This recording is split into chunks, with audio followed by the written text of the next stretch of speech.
Hey, what's going on? It's your boy Dre Tastic, and I'm checking in live and direct from Stockton, California. Hey, how y'all doing today? But yeah, so I'm dropping my first actual credit video. Like, this is the first one that I'll be dropping, many to come on my YouTube channel, Dre Tastic. Check it out. Follow, like, subscribe, all that good stuff. Check it out right here on this page, coming at you live and direct. Also be on my link tree. You can also follow my link tree.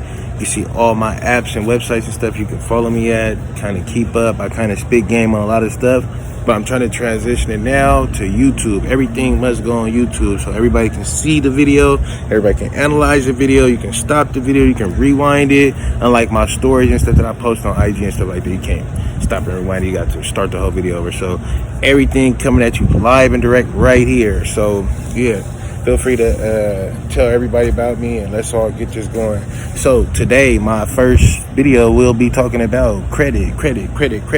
What's credit? Credit is the most important thing you need in this life, and credit is everything. Never let nobody tell you credit is not everything, because credit is everything. Credit is a difference between having good credit and bad credit, and we'll get into all that good stuff. What's credit, everything, history, everything. We'll get into all that right here. So yeah, so first off, I'd like to talk about a little bit about me, where I come from, the credit, and what's going on with my credit and why I got into credit. So we'll talk about that first. So yeah, so basically my name is officially Leandre Fisher, but I go by Dre Tastic. I created a business this year. I actually created my business back in December of 2021, but I switched over some names and stuff like that. So now I officially got it back and changed my name over and stuff like that. So I got it, my LLC, as of 05/2022 this year. So yeah, feel free to be aware of that. I got a website. You can follow my website, creditrepair.tasticauto.net. So yeah, feel free to check that out. I'll have that listed too as well. So yeah, so basically today, like I said, I'll be talking about a little bit about me. I got into the credit world due to me messing up my own credit. And I messed up my own credit really bad. And I did it a couple times. The first time I did it, I was 18 years old. Like we all do, 18 years old, don't know nothing about credit cards, don't know anything about credit, and I messed it up. I got a credit card, I was a student at the time of college, got me a college card, $500. I thought I was a man with that $500 card. I used to buy lunch, I used to buy everything. I bought my first chain for like $200 at the mall, and I used to just buy it. So one thing about credit cards, I never knew that all you had to do was just make a minimum payment balance, right? But back then, you don't know that. All you know is I got $500 credit card. I'm gonna spend all $500, and I gotta pay it back in the whole whoop wop. But obviously, you don't have to. Knowing that now, what I know now, I would have just paid. I couldn't afford to pay the whole $500 back. So what I would have did was just made that minimum payment. And then when I come up on a lump sum of money, I'd have been able to just pay the whole thing off then. But in the meantime, those few months that I didn't have the money and I just made the $25 minimum payment, I would have still ran perfect payment history on that card. And that's the most important thing, is your payment history. So, but by knowing that, I didn't know that then. So now, I know that now. But the difference is now is that when you do that, it will show you that you have a bad usage. So now you got to know about your credit usage. So if you use all 500 of that credit card, then that's 100% credit usage. That's bad. That's going to knock your points down. It's not going to kill you all the way, but it's going to knock your points down, obviously, especially depending on that. So what you want to do is you want to keep your credit under 30% credit usage. And 30% is actually not the best. You want to keep it even more. You know, if you can stay 20 and stay 10, if not 0. You know, if you feel comfortable enough to spend some here and then pay it off this next check, spend some here, pay it off this next check, or at least pay like a good chunk of it. If you spend $100, you can at least pay like $50 back. You know, that way you won't get too much of that credit usage. That'll be knocking your credit down short. Especially if you got long-term goals, like you're trying to buy a car or something the next month. You don't want to use too much credit usage. That way, if you have everything zeroed out, by the time you get to that point, your credit will be maxed up as max as you can when you go in to go apply for that credit card, anything that you're going for, especially like a mortgage, anything like that too. So yeah, so basically, I want to talk about credit today. So, like I said, I messed my credit up, and I got into the credit business because, like I said, I messed mine up. And what happened is, the last time I messed it up 2 times. So the last time I messed it up, it was back in 2018. I had got a car off the lot. At that time, I had a 740 credit score, no money down, car off the lot. It was just a little slider. It wasn't nothing like too nice, but it was brand new, no miles, and that's the key, is to get a car brand new with no miles, so I was able to get that car. And then, like we all do, I failed making my payments after a tragedy happened. I got in an accident, didn't have full coverage, and I was able to, I had liability, so I was able to get the person's car paid for and all that type of good stuff that comes with insurance, but I wasn't able to cover my car. My car got totaled. So like we all do, we run from our problems, and that's what I chose to do, was run from my problems like a lot of people do, and it sucks because if I'd have known now, like, we could have worked on fixing it. I could have started to save money to buy those parts, and they were trying to charge me an arm and a leg for it. I think they wanted like $9,000 to fix it, but it's like, dang, if I'd have had the connections of mechanics and things like that, auto body shops, if I'd have known people. Now all I'm out is networking, so now I have people that could have took care of that problem now, but by knowing that now, it just sucks, but we live and we learn. And it's like, I wish I would have made those payments on time, because my credit would have never failed. And by knowing that, look, I'm gonna tell you a little cheat. If I would have known my car was still in good payments, I actually would have went and got another car before my credit dropped. That way I had 2 cars on my credit, and I could have been using that to go to work with this car, and then just been still making the payments to the other car. That's a cheat that, I wouldn't have known, because I had that car for a year, perfect payment. So at that time, I would have been able to get another car off the lot, before I let my credit just drop completely, and failed to do that. So it's different ways you could have go about it. Another thing is, like, you got obviously had rental cars, but I wasn't 25 at the time, so that wasn't gonna help me out at all, because I'd have been getting charged a lot. Toro and things like that, rental cars wasn't out yet, and it just was a bad moment. I was at a bad time point in my life, and I had to make some serious changes to get where I am today. So that happened, and yeah, I just so pretty much after that, I just had to get a job and go from there. But what happened is, when I finally got back situated with jobs and stuff like that, I wanted to start back looking at my credit. So the first thing I did was I got a credit union, and I got the credit union, and I've seen that my credit union had free credit service. I'm like, hey, we got free credit service? Oh, cool. Like, my credit didn't dropped all the way to a 400 credit score, and this is 2019 to 2020. All the way through 2020, I had a 400 credit score, and people don't know this, but I can tell people that because I started working on my credit at the end of 2020, 2021, beginning of 2021. And look at me now in 2022, I got a FICO score of almost a 700, if not a 700 by now. So yeah, so like I said, anything's possible. You just got to work for it. My credit union, like I said, I got connected with the lady there. She was able to help me get a few points up, but I never even crossed over 500 dealing with her, so I had to pretty much fire them, even though it's free service, I had to fire them by any means. But yeah, so all they pretty much used to do is tell me, hey, just go ahead and, go ahead and just pay this off. Obviously, we all know to pay we know to pay this stuff off. Why would we pay it off? We trying to get it removed. So that's the difference between going by the book, which what they were doing was going by the book, and knowing how to actually credit repair. We all know it's a big difference, So yeah, they didn't want to do that. And like I said, they was going by the book. Everything was by the book. I noticed that, so I had to let them go.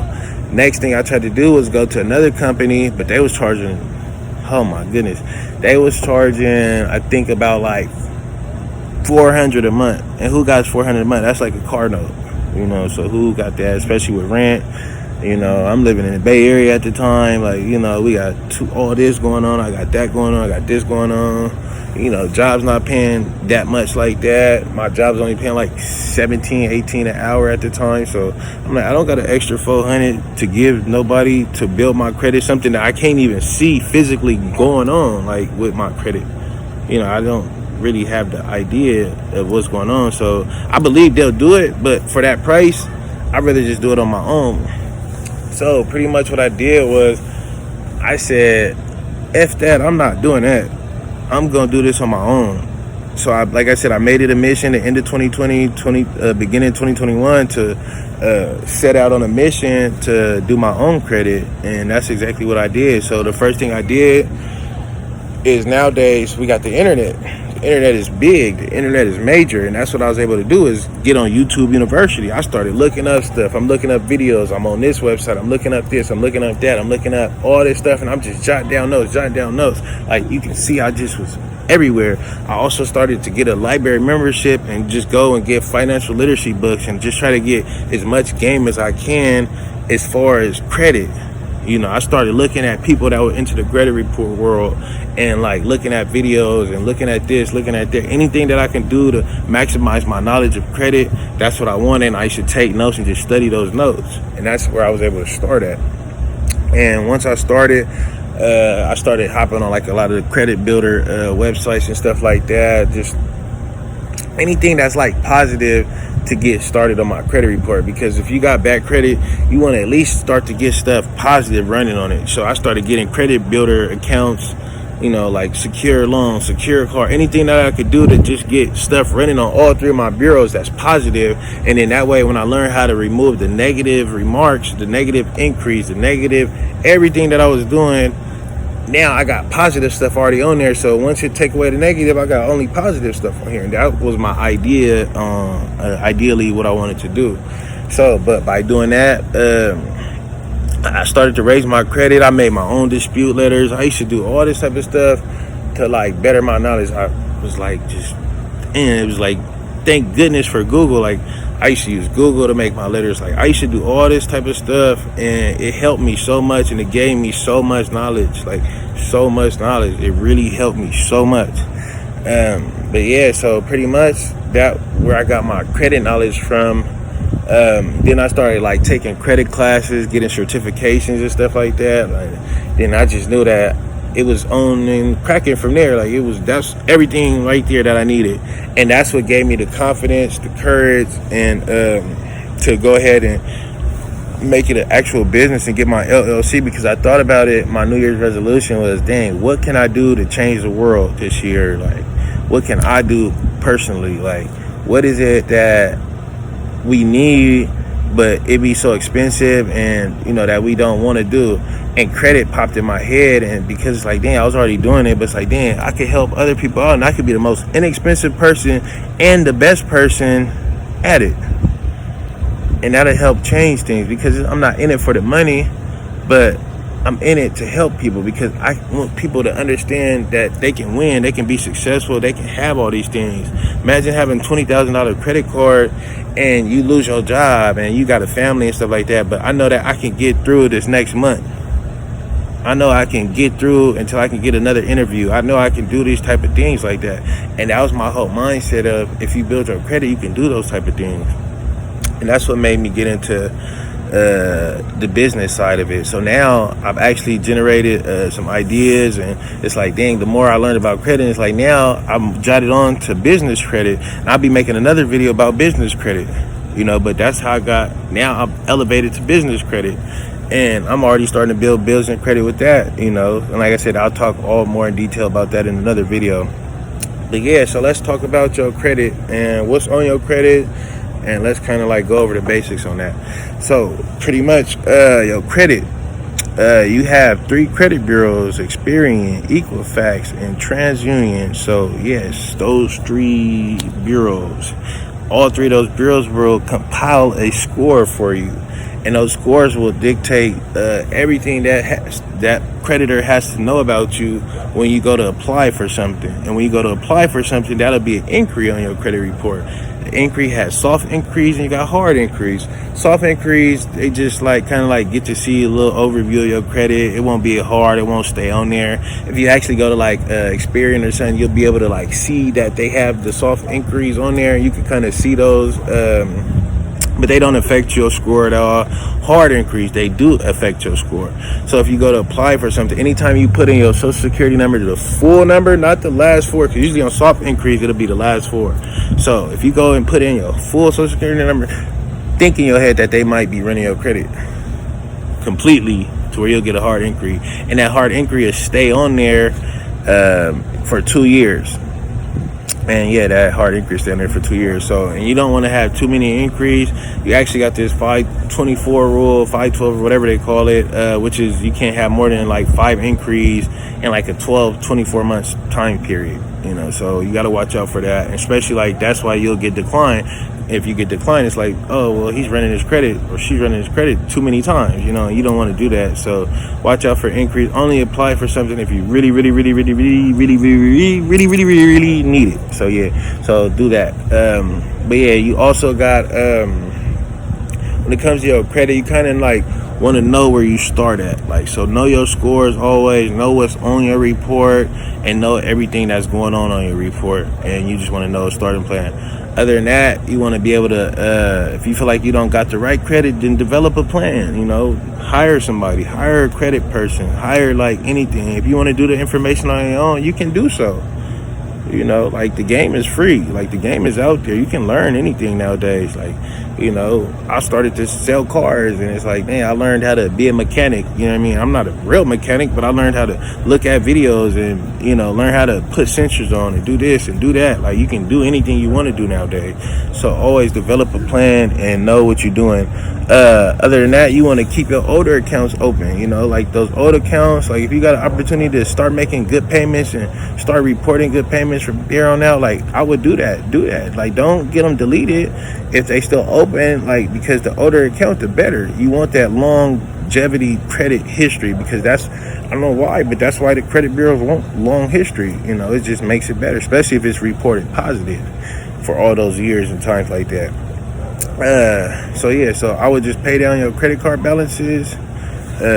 Always pay down your credit card balance. If you can keep under that 30%, do so all the time. If you can get it to zero, it's gonna report your credit that month as the highest it can be for that credit report that month.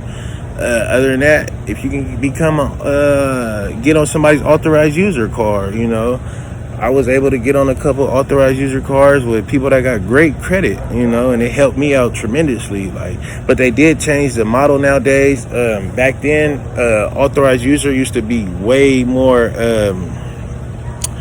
worth way more, you know, but then they understand that it's like, dang, now they know the game. Like, oh, people are gonna start hopping on these $20,000-$30,000 credit cards and start raising their credit super. So we gonna change the model up and make it not as worth as much, which is cool. That sucks, you know, like, because that was a good way to get on, but you can still do so.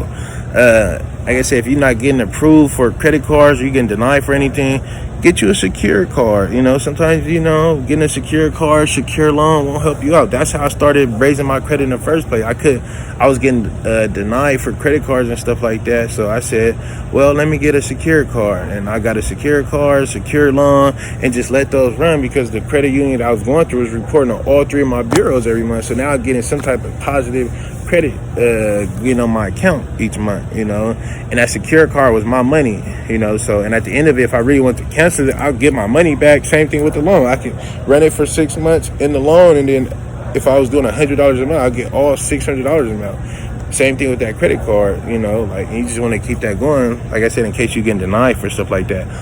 I got to the point where I was so desperate on raising my credit, I had put a $2,500 into my credit secure card, because I was serious about raising my credit. So I'm like, well, why not invest this money into my credit? You know why? Because I look at it like, if I got a savings account over here that has $2,500 in it, what is it doing? It's not doing anything. They say all the time that banks flipping your money over here all the time. So that money that you leave in your savings account, the banks over here flipping it, playing with it, doing all types of things to make them more rich. So why not bring it over here. Same thing, I used to have this method when I was selling cars. So if I'm doing that, do I save just $2,500 over here, or do I go buy a car over here, a bucket, and flip my bucket for 3-4 bands? So yeah, so why not do that? What's the difference? See, the difference is this over here is just gonna stay here, and then actually if I got bills and recurring payments and stuff like that, it might start taking out from this account over here. Versus over here, I know this is my money, it can be sitting down, and I see my money, and at any day, any moment, somebody could give me a call, somebody could check it out, and I could potentially flip my $2,500 into $4,500. And that's the key. That same thing with your credit. You can leave your money over here, sitting over here. You can put it in a secure card account and let it run on your credit bureau every month and steal your money. And at the end of the day, you might get to the day where people like Discover and stuff like that, they'll give you all your money back. If you keep that card for 6 months, a year, or whatever, they'll give you your money back. And now you got $2,500 of their credit, and you got money back from your money that you had, that you put into it.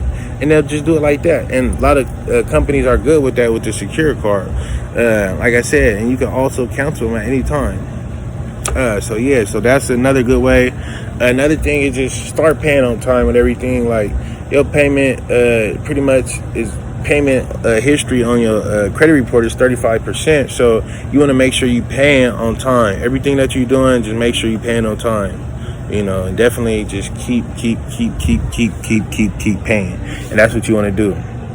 So yeah, so pretty much everything that's gonna be on your credit now, I kind of break it down like this. So you got credit cards, you got mortgages, you got auto loans, you got student personal loans, you know, and they'll all conduct a score on how well you pay those things for those accounts, you know, and how you manage them. Like everything that you got to do with your credit will all be revoked on that, you know. So yeah, so pretty much you just want to be careful with that and make sure you're doing the right things with that.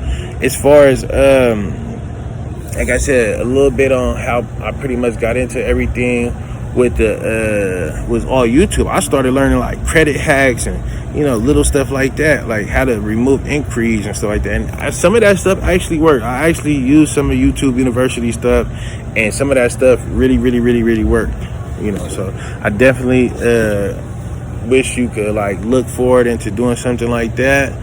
But yeah, so this will be the first video, and this will be the first Credit 1 video. I'll be doing a second round of this type of credit video, and it'll be Credit Video 2. So just stay tuned for that.